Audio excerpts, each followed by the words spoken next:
தேடி கோவிலே அழுது அலைய கொலைய வீடு வந்து சேரவும் 2 மணி நேரம் பக்கத்துல ஒரு தெரு தான். அடிப்பிரதட்சணம் பண்ணிருந்தா கூட 5 நிமிஷத்துல வரக்கூடிய டிஸ்டன்ஸ். ஆனா 2 மணி நேரம் என்ன ஆனே எனக்கு தெரியல. வீட்டுக்கு வந்து சேர்ந்த உடனே எங்க வீட்டுல அந்த திருஷ்டி எல்லாம் கழிச்சு இது பண்ணி எங்க அப்பா முருகன் கோவிலாக அதற்கு பிறகு போகாது. இந்த சம்பவத்தை 2 விதமா பார்க்கலாம் இல்லையா? One may say it is just a coincidence. அது முந்தின நாள் சினிமால சொன்னதும் அடுத்த நாள் நிகழ்ந்ததும் தற்செயலா கூட நடந்திருக்கலாம். ஆனால் எங்கள் குடும்பத்தில் அந்த நாள் முக்கியமான நாள். முருகன் ஏதோ ஒரு விதத்திலே வந்து நேரிலே பேசி நமக்கு தெளிவையும் அமைதியையும் ஞானத்தையும் கொடுக்கக்கூடிய கடவுள் என்கின்ற எண்ணம் தீவிரமாக எங்களுடைய நெஞ்சத்தில் பதிந்த நாள் அந்த நாள். சொன்ன ஒரு நாள் ஒரு சொல் மாதிரி அந்த நாளுக்கு பிறகு எங்கள் குடும்பம் அந்த குமர கடவுளை எங்கள் நெஞ்சத்துக்குள்ளே வைத்து நாங்கள் பணியாத நாள் இல்லை. நாங்கள் சாதாரணமானவர்கள். எங்களுக்கே அந்த முருகன் நேரிலே வந்து பேசி இருக்க முடியும் என்று சொன்னால் அருளாளர்களுக்கு ஞானிகளுக்கு அந்த முருகன் எத்தனை தூரம் அருள் புரிந்திருக்கிறான் என்று தெரிந்து கொள்ள வேண்டும் என்றால் பாம்பன் சுவாமிகளினுடைய வரலாறு ரொம்ப ரொம்ப முக்கியம். அதனால்தான் அதை இங்கே பேசப்போகிறேன். இந்த ஆண்டு 2024 அவருடைய வாழ்க்கையிலே ஒரு மகத்தான சம்பவம் நடந்து 100வது ஆண்டு இந்த ஆண்டு. அதனால இந்த ஆண்டிலே இதை பேசுவது கூடுதல் சிறப்பு. மிகச்சரியாக 100 வருடங்களுக்கு முன்னால், அதாவது 1924 ஜனவரி மாதம் நடந்த ஒரு சம்பவத்திலிருந்து நாம் தொடங்கலாம். 1923 டிசம்பர் 26ஆம் நாள் பாம்பன் சுவாமிகளுக்கு 72-73 வயது. சென்னையிலே தான் இருக்கிறாரு. தங்கசாலை தெரு என்று சொல்லப்படுகிற அந்த பிரசித்தி பெற்ற தெருவிலே நடந்து போய் கொண்டிருக்கிறார். அவர் பின்னால் இருந்து ஒரு ஜட்கா வண்டி வந்து அவரை மோதுகிறது. கீழே விழுந்தாரு. அவர் கால் மீது ஜட்கா வண்டியினுடைய சக்கரை ஏறிடுச்சு. அவருக்கு ஏற்கனவே முதுமை. பல ஆண்டுகளாக அவர்களுடைய உணவு என்பது ஒரு நாளைக்கு ஒரு வேளை உணவு தான். ஒரு நாளைக்கு ஒரே ஒரு வேளை. அந்த ஒரு வேளை உணவும் நண்பகல் 12 மணிக்கு சாப்பிடுவார். அந்த நேரத்திலும் யாராவது அவர்களாக கொண்டு வந்து கொடுத்தால் மாத்திரம் சாப்பிடுவார். சாப்பாடு வேணும்னு கேட்கறது கிடையாது. சொல்ற போது நம்ம ஒரு நிமிஷம் நமக்குள்ளே யோசிக்கணும். ஆமா, என்னெல்லாம் கேட்கிறோம். 3 சட்னி வச்சா கூட ஏன் ஒயிட் சட்னி இல்ல? பாம்பன் சாமிகள் அந்த உணவையும் கூட அதிலே வெறும் அரிசியும் சிறு பருப்பும், அவ்வளவுதான். இதையே பல்லாண்டுகளாக சாப்பிட்ட உடம்பிலே பெரிய தெம்பு இருக்காது. வயதும் ஆகிவிட்டது. ஜட்கா வண்டியினுடைய சக்கரை கால் மேலேயே ஏறிடுச்சு. பக்கத்திலே ஜெனரல் ஹாஸ்பிட்டல், பொது மருத்துவமனை எப்போதும் இருக்கிற நம்முடைய மருத்துவமனை. இப்ப கொண்டு போய் அட்மிட் பண்றாங்க. அப்போது பிரிட்டிஷ்கார மருத்துவர்கள் தான். அப்ப எக்ஸ்ரே மட்டும்தான். இப்பதான் முதல்ல ஒரு எக்ஸ்ரே எடுத்து அதுல சந்தேகமா இருந்த ஒரு ஸ்கேன் எடுத்து அதுவும் சந்தேகமா இருக்குன்னு எம்ஆர்ஐ எடுத்து எம்ஆர்ஐ எடுத்த பிறகு எக்ஸ்ரேல என்ன இருக்கோ அதுபடி வைத்தியம் சேர்த்து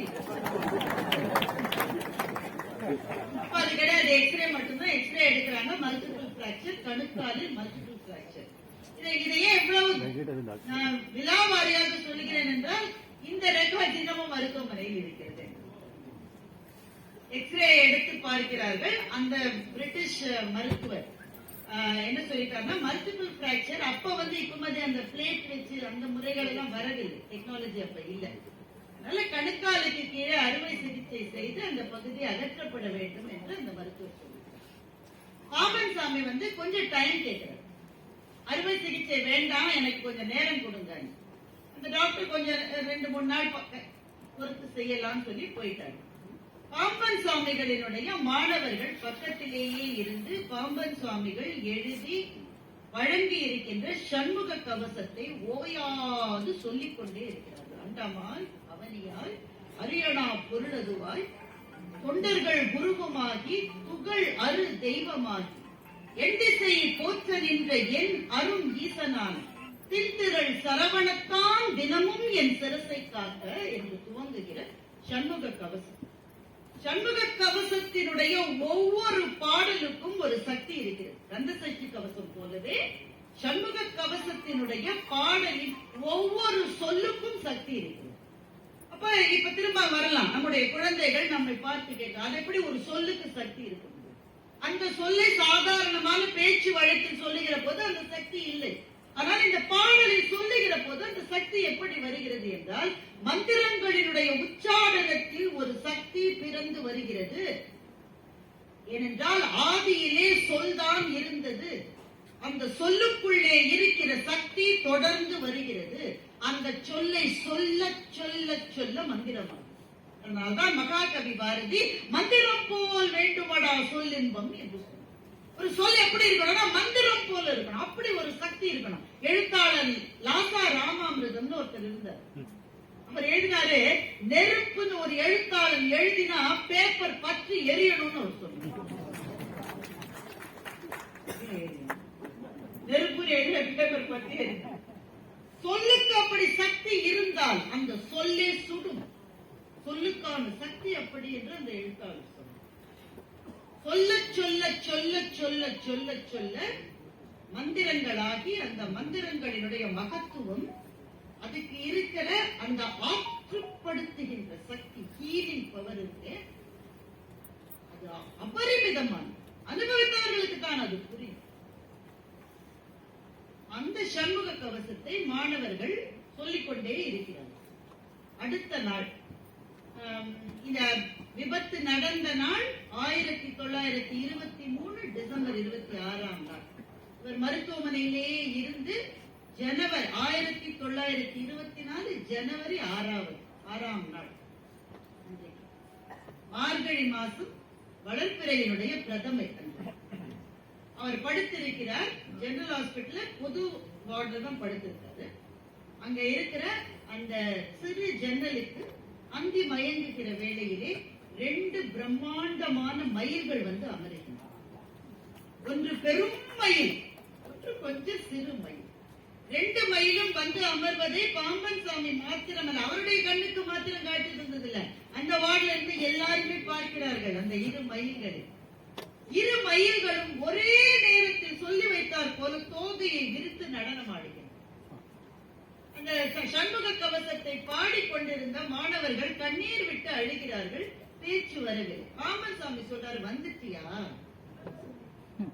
ஒரு பேசுகிற மாதிரி கூட இல்ல, நான் ஒரு சொல் சொல்லுகிறார், வந்துட்டியா? யாரு வந்துட்டியான்னு கேட்டிருப்பாரு. அந்த குகக்கடவுளை கேட்கிறார், வந்துட்டியா என்று. அந்த 2 மயில்களும் தோகை விரித்து ஆடுகின்றன. சிறிது நேரம் கழித்து 2 மயில்களும் பறந்து போகின்றன. பாம்பன் சுவாமிகள் விழிகளை மூடிக்கொள்ளுகிறார். விழித்துறைக்குள் சின்னஞ்சிறு குழந்தை வடிவத்தில் செக்கச்சிவந்த முருகன் தனக்கு பக்கத்திலேயே இருப்பதை போன்ற மனக்காட்சி அவருக்கு வருகின்றது. செக்கச்சிவந்த முருகன் பக்கத்திலேயே இருக்கிற காட்சி கண்ணுக்குள்ளே வருகிறது. அடுத்த நாள் விடுகிறது. அதே மருத்துவர் வருகிறார். திரும்ப எக்ஸ்ரே ரிப்பீட் பண்ண சொல்றாரு. எக்ஸ்ரே எடுத்து பார்க்கிறார்கள். மருத்துவருக்கு அதிர்ச்சி. ஏனென்றால் பிராக்சரே இல்லை.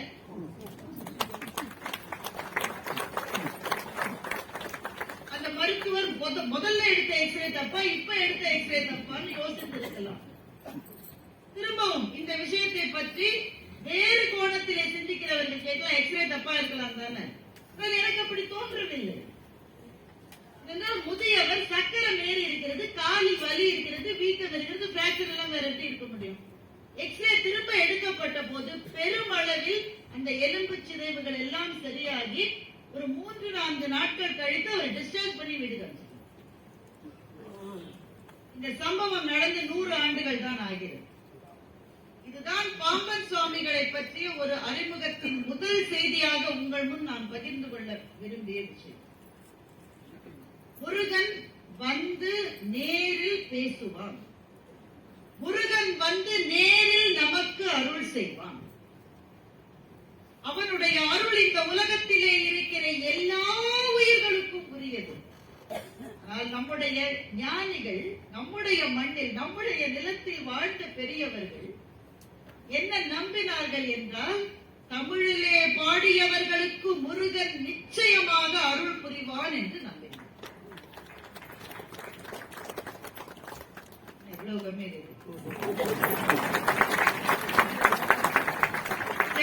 மகளை திருடும் திருடன் பெம்மான் முருகன் பிறவான் இரவான் சும்மா இரு சொல் அற என்றலுமே அம்மா பொருள் என்றும் அறிந்திலனே என்று சொன்ன அருணகிரிநாதருக்கு முருகன் வழங்கிய அருளை நினைத்து பாருங்கள். அருணகிரிநாதர் ஒழுக்க சீலராக எப்போதும் உயர்ந்த ஒழுக்கங்கள் கூடிய வாழ்வை வாழ்ந்தவர் அல்ல. ஒரு கட்டத்தில் தான் வாழ்ந்த வாழ்க்கையை பற்றி தானே மனம் நொந்து இனிமேல் இந்த வாழ்க்கையை பாவங்கள் நிரம்பிய இந்த வாழ்க்கையை தொடரக்கூடாது என்று முடிவெடுத்து திருவண்ணாமலையிலே இருக்கிற ஒரு கோபுரத்தின் மேலேறி அங்கிருந்து குதித்து உயிர் விட துணிந்தார் அருணகிரி. உயிர் விடுகிற கட்டத்தில் முருகன் வந்து அவரை தடுத்து அவருக்கு உபதேசம் சொன்னான். என்ன உபதேசம் என்பதைத்தான் இப்போது நான் சொன்ன பாடலிலே அருணகிரிநாதர் செம்மான் மகளை திருடும் திருடன் பெம்மான் முருகன் பிறவான் இரவான். நம்ம மாதிரி உயிர்கள் தான் பிறப்பு இறப்பு பிறப்பு இறப்பு போவதும் வருவதுமாக இருக்கு. போக்கும் வருத்தமில்லாத புண்ணியனே என்று மணிவாசகர் சொல்றார். போவதும் வருவதுமாக இருப்பது நம்மை போன்ற சிறு உயிர்கள். பிறவான் இரவான். அவன் அருணகிரிநாதருக்கு என்ன சொன்னா சும்மா இரு சொல்லற என்று சொல்றான். சும்மா இருந்தாலும் சொல்லற இருந்தாலும் ஒண்ணுதான். எனக்கு தெரிந்த சிறு தமிழில் அவ்வளவு. சும்மா இருந்தா சொல் இல்லாம இருப்பது. வாய் மூடி சும்மா இருன்னு சொல்றாங்க. எந்த பிள்ளைங்க கேட்கறது அது வேற விஷயம். சும்மா இருந்தா சொல் இல்லாம சும்மா இரு சொல்லற. அருணகிரிநாதர் ஒரே பொருள் தருகிற இரு சொற்களை அடுத்தடுத்து பயன்படுத்துவார். பேர்பட்ட முருகனிடமிருந்து அந்த தமிழை அந்த சக்தியை வாங்கி அருணகிரிநாதர் தேவையற்ற ஒரு சொல்லை சொல்லுவாரா? நம்முடைய தமிழ் புலவர்கள் பரம்பரையில் பயனற்ற சொல்லை யாருமே சொல்ல மாட்டார். ஒரு சொல் கூட பயனற்ற சொல்லாக இருக்காது. அருணகிரிநாதர் அப்படி சொல்லலாம் என்று நான் யோசித்து பார்த்தேன். அந்த கேள்விக்கு எனக்கு விடை தெரியவில்லை. ரொம்ப நாள் கழிச்சு எங்க ஆபீஸ்ல ஒரு யோகா கிளாஸ் வச்சாங்க. வேலை நேரத்திலேயே யோகா கிளாஸ். இப்ப நம்ம சந்தோஷமா போய் சேருவோம் தானே. 1 மணி நேரம் நிம்மதியா இருக்கலாம். அப்ப எனக்கு யோகா பத்தி எதுவுமே தெரியாது. இப்பவும் தெரியாது, அப்போ சுத்தமாவே தெரியாது. அல்ல இந்த சாந்தி ஆசனம்னு ஒண்ணு இருக்குன்னு யாரும் சொன்னாங்க. என்னன்னா பாய வச்சு படுக்கிறது. சந்தோஷமா போனோன்னு ஒரு யோகா மாஸ்டர், அவருக்கு உதவி செய்ய ஒரு பெண் இருக்காங்க. இந்த யோகா மாஸ்டர் வந்து கேரளாவிலிருந்து வருகிறவர். பி சைலண்ட் அது ஒண்ணுதான் சொல்லுவாரு. பி சைலண்ட் நாங்க எல்லாரும் அது மட்டும் பேசிட்டே இருப்போம். பேசிட்டு அந்த சொல் வந்த உடனே நாங்கெல்லாம் வாய மூடிடும். வாய மூடி கண்ணையும் மூடிய உடனே மனத்திலிருந்து சொற்கள் வரும். வாயதான் மூடிட்டல, இப்ப சொல் இருக்க கூடாது இல்ல, மனத்திலிருந்து சொல் வரும். மாஸ்டரோட ஒரு பெண் இருப்பாங்க, மகளா இருப்பாங்க, மாணவியா இருப்பாங்க. வயதை பார்த்தா மனைவி மாதிரி தெரியும். இருக்கணும், நான் சும்மா இருக்கேன், நானே சும்மா இருக்கேன். இந்த பெண்ணுக்கு முடி மாத்திரம் நீளமா வளர மாட்டேன். கருவேப்பிலை சாப்பிட்டா முடி வளரும் எதையோ போட்டு வீட்டுல ஃப்ரிட்ஜ்ல கருவேப்பிலை, வீட்டுக்கு போய் இன்னைக்கு கருவேப்பிலை தொகை, நான் சும்மா இருக்கேன். வாயிலிருந்து வார்த்தை வராத போதுதான் மனத்திலிருந்து சொற்கள் தழும்பி தழும்பி தழும்பி எழுகின்றன.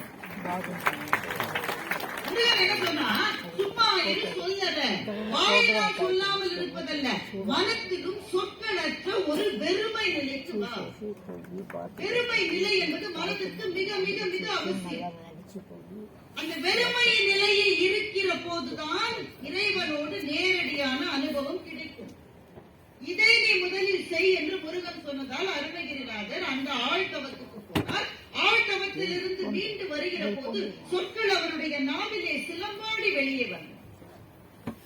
எத்தனை பாடல்கள் எழுதினார் என்றே நமக்கு தெரியவில்லை. நமக்கு கிடைத்திருப்பது 700 பாடல்கள் தான் கிடைத்திருக்கிறது. அருணகிரிநாதரை தன்னுடைய நெஞ்சிற்குகந்த ஆசிரியராக கொண்டவர் பாம்பன் சாமி. அருணகிரிநாதர் என்ற பெயரையே சொல்ல மாட்டார். ஆசான் என்று சொல்லுவார், குரு என்று சொல்லுவார். ஆனால் அவருடைய பெயரை கூட சொல்ல மாட்டார். அவரை தன் நெஞ்சிலே குருவாக கொண்டவர் பாம்பன் சாமி. இந்த பரம்பரை இருக்கிறது அல்லவா, இதற்கு பாம்பன் சாமிகளே ஒரு பெயர் சொல்லுகிறார். குகப்பரம்பரை என்று ஒரு பெயரை பாம்பன் சாமிகள் கொடுத்தார். முருகனால் நேரடியாக உபதேசத்தை பெற்றுக் கொண்டவர்கள் இந்த குகப்பரம்பரையை சார்ந்தவர்கள். முருகனிடமிருந்து நேரடி உபதேசம் பெற்ற முதல் நபர் யார் என்று உங்களுக்கே தெரியும். யாரு? சிவபெருமான் தான். அப்பாவுக்குத்தான் முதலிலே உபதேசம் செய்தார் முருகன் என்பது நாம் கேட்டு வணங்குகின்ற ஒரு நிமித்தம். அவருக்கு தான் முதல் உபதேசம். அந்த பரம்பரையிலே முதல் நபரே சிவபெருமான் என்றால் அந்த பரம்பரையில் அவருக்கு பின் வந்தது நாரத முனிவர், அதற்கு பின் அகத்தியர். அகத்தியருக்கு முருகன் தான் தமிழை கற்றுக் கொடுத்தார். இதுதான் இந்த மண்ணிலே இருக்கிற நம்பிக்கை. தமிழுக்கான இலக்கணத்தை முதலில் வடிவமைத்த அகத்தியருக்கு தமிழை சொல்லிக் கொடுத்தவன் முருகன். எனவே குகப்பரம்பரையிலே நாரதர், அகத்தியர், அதற்கு பிறகு அருணகிரிநாதர், அதிலிருந்து தொடங்கி குமரகுருபரரிலிருந்து கச்சியப்பரிலிருந்து பாம்பன் சுவாமிகள் வரை தொடருகின்ற ஒரு நீண்ட பரம்பரை. இந்த பரம்பரைக்கு குகப்பரம்பரை. இந்த பரம்பரையின் நிறைவாக அல்ல, இந்த பரம்பரையில் அண்மை காலத்தில் பாம்பன் சுவாமிகள் வந்து வாழ்ந்தார். ரொம்ப முக்கியமாக பாம்பன் சுவாமிகள் நமக்கு சொல்லி சென்றிருக்கிற சித்தாந்தத்தை முதலில் சொல்லுவது. பாம்பன் சுவாமிகளுடைய நம்பிக்கை என்னவென்றால், நடேசன் வேறு குகேசன் வேறு என்பது அல்ல. நடேசனும் குகேசனும் ஒன்று. சிவன் வேறு முருகன் வேறு என்று சைவத்தின் பல பிரிவுகளில் நினைப்பதில்லை. ரெண்டும் ஒன்று. ஏன்? அருவமும் உருவமாகி அனாதியாய் ஒன்றாய் பலவாய் பிரம்மமாய் நின்ற சோதி பிழம்பதுரு மேனியாகி கருணை கூர் முகங்கள் ஆறும் கரங்கள் 12 கொண்டே ஒரு திருமுருகன் வந்தாங்கு உதித்தனன் உலகம் புரிய. சைவத்திலே நீங்க கண்ணனுடைய கதையை கேட்கிற போது நெஞ்சை உருக்குகின்ற கதைகள் நம்ம எல்லாம் மகிழ்விக்கும். சைவத்திலே தத்துவத்தினுடைய ஆட்சி அதிகம். முக்கியமான தத்துவங்களிலே ஒன்று என்னவென்றால், அருவம், உருவம், அரு உருவம் மூன்றுமே சைவத்திலே. உருவம் நமக்கு தெரியும், நாம பார்க்கிறது. 6 முகங்களை பார்க்கிறோம், 12 கைகளை பார்க்கிறோம். முருகப்பெருமானுக்கு 18 கண்கள் என்று சொல்லுகிறார்கள். 6 முகம் இருந்தா எப்படி 18 கண்ணு வரும்? 6 முகம் இருந்தா 12 கண்ணு தானே வரும். ஆனால் நெற்றியிலே சிவனுக்கு இருப்பது போலவே நெற்றிக்கண்ணும் கொண்டவன் முருகன். அதனால் 18 கண்களை கொண்டவன் முருகன். 18 கண்கள் இதை கொண்ட ஒரு உருவமாகும். அதனால்தான் முருகன் தமிழ் கடவுள் என்று சொல்லுவதிலே பல சான்றோர்களுக்கு மிக விருப்பம். 12 கைகளை கொண்டவன், உயிரெழுத்துக்கள் 12. 18 கண்களை கொண்டவன், மெய்யெழுத்துக்கள் 18. இது எல்லாவற்றையும் தாண்டி முருகனுக்கு இருக்கிற சிறப்பு, அவன் கையிலே இருக்கிற வேல். வீரவேல், தாரவேல், விண்ணோர் சிறை மீட்ட வேல், வாரி குளித்த வேல், கொற்றவேல், சூர்மார்பும் குன்றும் துளைத்த வேல், உண்டே துணை.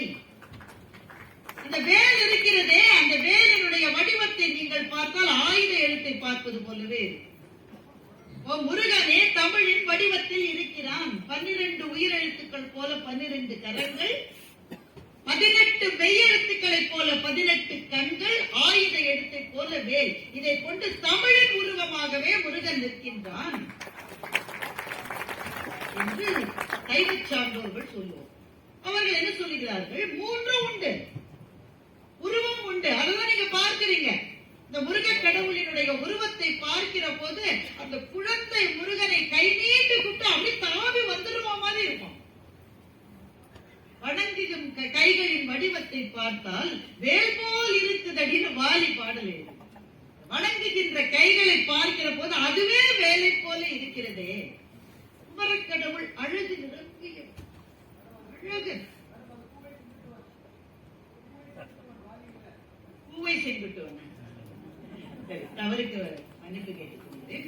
நமக்கு சில பேர் ரொம்ப பிடிச்சா யார் எது எழுதினாலும் அவர் தான் எழுதினாலும். ஆலியினுடைய பல பாடல்களையும் கண்ணதாசன் எழுதியதுன்னு நம்ம சொல்லிட்டு இருக்கோம்.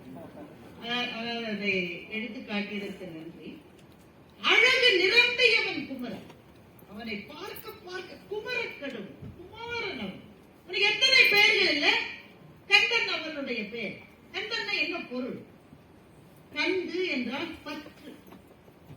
கந்து என்றால் பற்று. அதனால்தான் கந்து வட்டின்னு சொல்லு. கந்து என்றால் பற்று, பற்று வரவு. அதனால்தான் கந்து வட்டி அதற்கு பேரு. இவன் கந்தன் என்று இவனுக்கு ஏன் பேர் வந்தது? என்ன பற்றை அவன் கொடுக்கிறான்? நம்ம எல்லாம் சின்ன பிள்ளையா இருக்கும்போது கல்யாணங்களுக்கு போவோம். இப்ப கூட திருமணங்களுக்கு போனால் நிச்சயமாக நாம் பார்க்கிற ஒரு காட்சி, இப்ப இருக்கிற பிள்ளைகள் திருமண மண்டபத்தில் கூட விளையாட மாட்டேங்கிறாங்க.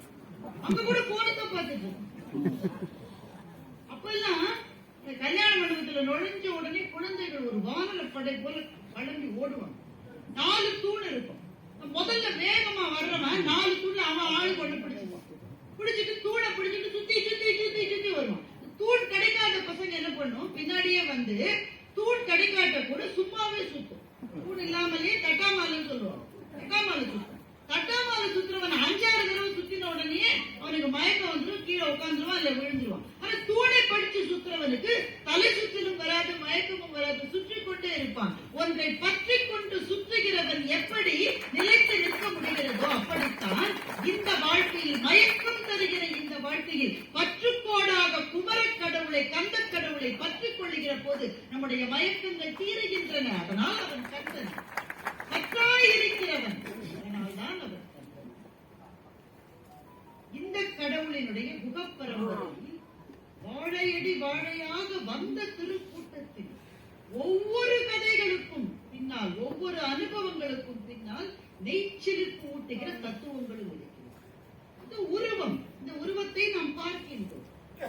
இந்த உருவம் இல்லாதே கடவுளை தன்னுடைய நெற்றி பொட்டுக்கு கொண்டு வந்து அவனை அனுபவிக்கக்கூடிய அந்த அனுபூதி கொண்ட சான்றோர்களுக்கு இந்த உருவம் தேவையில்லை. அவர்களுக்கு அருவமே போதும். இந்த அருவமும் உருவமும் இரண்டும் கலந்த அரு உருவம் என்பதும் சைவத்தில் இருக்கு. அதுதான் லிங்கத்தினுடைய வழி, சிவலிங்கத்தினுடைய வழி. அது அருவமும் கூட உருவமும் கூட. அதைத்தான் சொல்லுகிறார், அருவமும் உருவமாகி அனாதியாய் ஒன்றாய் பலவாய் பிரம்மமாய் நின்ற சோதிப்பிழம்பு. சோதிப்பிழம்பு சிவனுடைய நெற்றியில் இருந்து தெரித்த ஒரு நெருப்பு பொறியில் இருந்து வந்த இன்னொரு நெருப்பு முருகன் என்றால், ஒரு நெருப்பிலிருந்து இன்னொரு நெருப்பு வந்தால் இந்த நெருப்பு வேறு, அந்த நெருப்பு வேறு அல்ல, ரெண்டும் ஒரே நெருப்பு. பெரிய நெருப்பிலிருந்து சின்ன நெருப்பு வந்ததுன்னு ஒரு நாளும் நாம் சொல்ல மாட்டோம். ஏன்? மகாகவி பாரதி சொல்றார், அக்னி குஞ்சு என்று கண்டேன், அதை ஆங்கோர் காட்டிடை பொந்திடை வைத்தேன், வெட்டு தனிந்தது காடு கடல் வீரத்தில் குஞ்சென்றும் மூக்கென்றும் உண்டோ. திருநெருப்பு பெருநெருப்பு எல்லாம் ஒரே நெருப்பு தான்.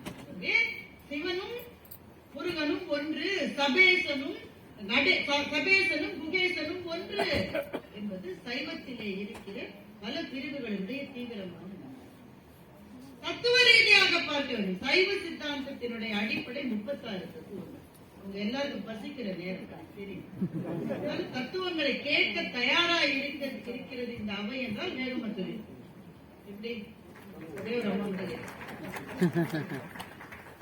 சைவத்தினுடைய அடிப்படை 36 தத்துவம். சைவ சித்தாந்தம் சொல்லுகிற 36 தத்துவம். 36 தத்துவங்களை ரொம்ப விலாவாரியாக பேச வேண்டும். அதற்கான நேரம் நமக்கு கிடையாது. தொட்டு செல்லுவது போல இந்த 36 தத்துவங்களில் 3 படிகள் உண்டு. சிவ தத்துவம், வித்யா தத்துவம், ஆன்ம தத்துவம். கொஞ்சம் உரிமை நீங்க கவனிங்க. சிவ தத்துவம் 5, வித்யா தத்துவம் 7, ஆன்ம தத்துவம் 24. இது நம்ம கீழே இருந்து போல ஆன்ம தத்துவத்திலிருந்து போல. ஆன்ம தத்துவம் 24 தான் சைவம் நமக்கு கொடுக்கிற மாபெரும் தத்துவத்தினுடைய களஞ்சியம். இதை இந்த 3 அடுக்குகளாக இதை நீங்கள் உங்களுடைய மனத்திலே கற்பனை செய்து 3 அடுக்கு இதுக்கு இருக்கு. என்றால் படிப்படியாக ஏறித்தான் பரம்பொருளை அடைய முடியும். அப்படி ஏறுகிற படிகளை சைவ சித்தாந்தம் நமக்கு அமைத்துக் கொடுக்கும். கீழே இருப்பது 24. அது என்னங்க 24? கர்மேந்திரியங்கள் 5, ஞானேந்திரியங்கள் 5. கர்மேந்திரியம் என்பது உடலால் நாம் செய்கிற வினைகள் அல்லது செயல்கள். கையால் என்ன செய்கிறோம்? பற்றுகிறோம். காலால் என்ன செய்கிறோம்? பதிக்கிறோம். பற்றுகிறோம், பதிக்கிறோம். வாயால் என்ன செய்கிறோம்? சொல்லுகிறோம். சொல்லுகிறோம். இந்த உடலால் உற்பத்தி செய்கின்றோம். உடலிலே இருக்கிற கழிவை விலக்குகின்றோம். பற்றுதல், பதித்தல், சொல்லுதல், கழிவை அகற்றல், உற்பத்தி செய்தல், இந்த 5 கர்மங்களை செய்கிறோம் அல்லவா? இதுதான் கர்மேந்திரியங்கள். ரொம்ப டஃபா இருக்கா இல்ல ஓரளவு? ஞானேந்திரியங்கள் 5, கர்மேந்திரியங்கள் 5 சொன்னேன் அல்லவா? ஞானேந்திரியங்கள் 5. இந்த ஞானேந்திரியங்கள் கண், காது, மூக்கு, வாய், நெய் என்கின்ற 5 உறுப்புகளாலும் எதை நாம் செய்கிறோமோ அது ஞானேந்திரியங்கள். அப்ப கர்மேந்திரியங்கள் 5, ஞானேந்திரியங்கள் 5, எவ்வளவு ஆச்சு? 10 ஆச்சு. இப்போ இதற்கு அடுத்த படிக்கு போறது கொஞ்சம் டஃப், இருந்தாலும் நான் முயற்சி செய்யறேன். கர்மேந்திரியங்கள் ஞானேந்திரியங்கள் சொன்னேன் இல்லையா? அதுல இந்த ஞானேந்திரியங்களை கண்ணால் பார்க்கிறீர்கள், மூக்கால் வாசனையை உணர்கிறீர்கள், காதால் கேட்கிறீர்கள், வாயால் பேசுகிறீர்கள், உடம்பால் அனுபவிக்கிறீர்கள். இந்த அனுபவம் இருக்கிறது அல்லவா, அது 5 தனியா இருக்கு. எப்படிங்க? பார்ப்பது வேற, அனுபவம் வேறையா? ஆமா ஆமா. இப்போ நான் உங்களை பார்க்கிறேன், இங்க கண்ணுக்கு தெரியவில்லை, இது பார்த்தல். இன்னைக்கு நான் வீட்டுக்கு போய் தூங்குற போது கனவிலே எங்கள் புரவலர் சங்கர சீதாராமன் ஐயா அவர்கள் வருகிறார்கள். அவரை நான் பார்க்கிறேன், நான் பார்க்கல. ஆனா பார்க்கிற அனுபவத்தை என்னுடைய மனம் கிரகித்துக் கொள்கிறது. பார்த்தல் வேறு, பார்க்கிற அனுபவம் வேறு. கேட்டல் வேறு, கேட்கிற அனுபவம் வேறு. இப்படி நீங்கள் ஞானேந்திரியங்களால் செய்வது 5 என்றால், கர்மேந்திரியங்களால் செய்வது 5 என்றால், அந்த அனுபவம் 5 + 5. அதனால மொத்தம் எவ்வளவு ஆச்சு? 20. இந்த 5, இந்த 5, இந்த 5 நாள் வருகிற அனுபவம் 5, இந்த 5 நாள் வருகிற அனுபவம் 5, எல்லாம் சேர்ந்து 20. ஒரு மாதிரி கணக்கு கிளாஸ் மாதிரி பண்ணிடாதீங்க. இந்த 20க்கும் மேலே 4 உட்கார்ந்து இருக்கிறது. இந்த 20 எது கண்ட்ரோல் பண்ணுகிறது என்றால் சித்தம். சித்தம் தான் அதுக்கு மேல உட்கார்ந்து இருக்கு. இந்த சித்தம் உங்கள் மனதுக்குள்ளே ஒரு சிந்தனையை ஏற்படுத்துகிறது. அடுத்து இருப்பது மனம். சித்தம், மனம். மனம் இதுவா அதுவா என்று யோசிப்பது மனம். இதுதான் என்று அடையாளம் காட்டுவது அறிவு. அந்த அறிவுக்கு கீழே இருப்பது ஆணவம். அப்ப இந்த 20 + 4, சித்தம், மனம், அறிவு, ஆணவம் எல்லாம் சேர்த்து 24. இந்த 24 ஆன்ம தத்துவம். இந்த 24 ஆன்ம தத்துவத்தின் மீதும் ஏறினால் அடுத்த படியில் நீங்கள் போய் செய்வீர்கள். அதுதான் வித்யா தத்துவம். ஆன்மாவுக்கு 6 சட்டைகள் உண்டு என்று அது சொல்லுகிறது. ஆன்மாவும் 6 சட்டைகளும் சேர்ந்த 7, அதுதான் வித்யா தத்துவம். ஆன்மாவுக்கு எனக்கு சட்டை? ஆன்மா சட்டை போடலாமா? நாம வேணா சட்டை போட, லூயிஸ் சட்டை வாங்கிட்டோம். விதவிதமா அமெரிக்கால ஆர்டர் பண்றாங்க பிள்ளைங்க.